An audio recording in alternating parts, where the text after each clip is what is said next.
2022 bo po vsej verjetnosti zelo volatilno. Mislim, da smo nekako sred letošnjega leta pričakovali, da bo ta bull market nekako trajal tja do spomladi, pa bo pol neka korekcija. Ampak smo zdaj že videli v bistvu, da je tako.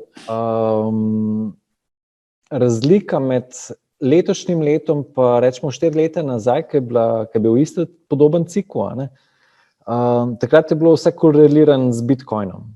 Letos pa vidimo v bistvu, da sam Bitcoin ima neko svojo pot, še zmeraj narekuje določen tempo, ampak vse več je pa projektov, ki so se kar naenkrat odlepili.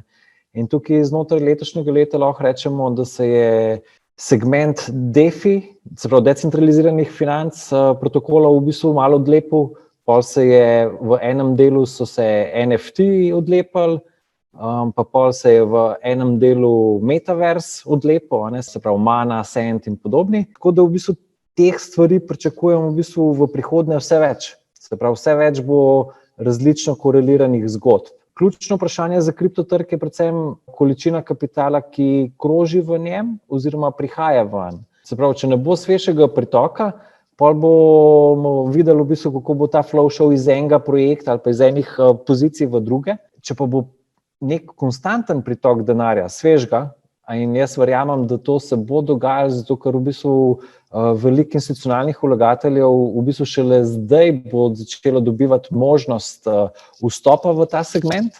Vemo, da rečemo, investicijske strategije se delajo kvartalno, se pravi, da bomo videli v Q1 v bistvu možnost, rečemo, exposurja kriptotrgom v določenem odstotku, in bo določen svež kapital prišel noter in to bo pol vzdignilo celotno kapitalizacijo v bistvu industrije.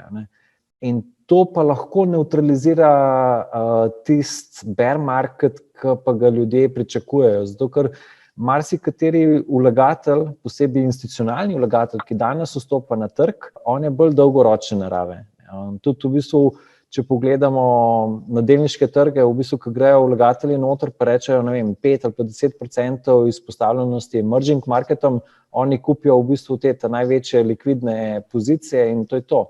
In pol držijo. In pol razen gledajo na kvartalne periode, v bistvu, a spreminjajo odstotke izpostavljenosti, a jih višajo, a jih nižajo in podobno. In podobno je pri kriptu. Pri kriptu v bistvu prvi, ko bi rekel, touch je Bitcoin, kaj kmalu potem ugotovijo, da so še drugi protokoli, pol je pa to stvar zelo povezana z samim poznavanjem. Se pravi, v bistvu vemo, da omogočajo nekateri protokoli določene donose prek stakinga in to v bistvu bo zanimivo opazovati, ko bodo finančne institucije začele te produkte inkorporirati v svoje lastne produkte. Kaj to pomeni? To pomeni, da v bistvu danes, če pogledamo distribucijsko mrežo, se pravi, ti moraš iti na kriptoborzo, da kupiš Bitcoin, ampak kaj kmalu se bo zgodilo, da boš šel na NLB na klik, pa boš poleg delnic videl še Bitcoin tam. Se pravi, mogoče ne to pri slovenskih bankah, ampak pri tujih bankah se pa že nakazuje, v bistvu, da bo to pač možnost. Ko se bo pa to zgodilo, v bistvu bo pa ta izpostavljenost ali pa dosegljivost teh naložb tako večja, da bo v bistvu spremenilo, ker kriptotrg danes je še v relativnem obsegu je majhen. Če primerjamo, rečemo tržno kapitalizacijo Apple, ki je skoraj 3 trilijone, s kriptom, ki je manj, v bistvu vidimo, kje smo.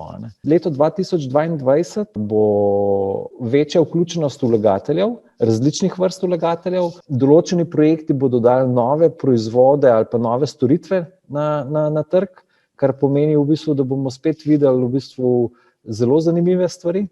Mogoče bo tukaj Facebook oziroma Metaverse prišel s svojim stablecoinom ven, pa bo nove stvari ponudil, mogoče bo Amazon se vključil v to tekmo, ne vemo, kaj nam pripravlja Elon Musk pa Dogecoin, ker to so stvari, v bistvu, ki lahko v enem momentu v bistvu dobijo nov pomen, ko se pripne na njih nek utility.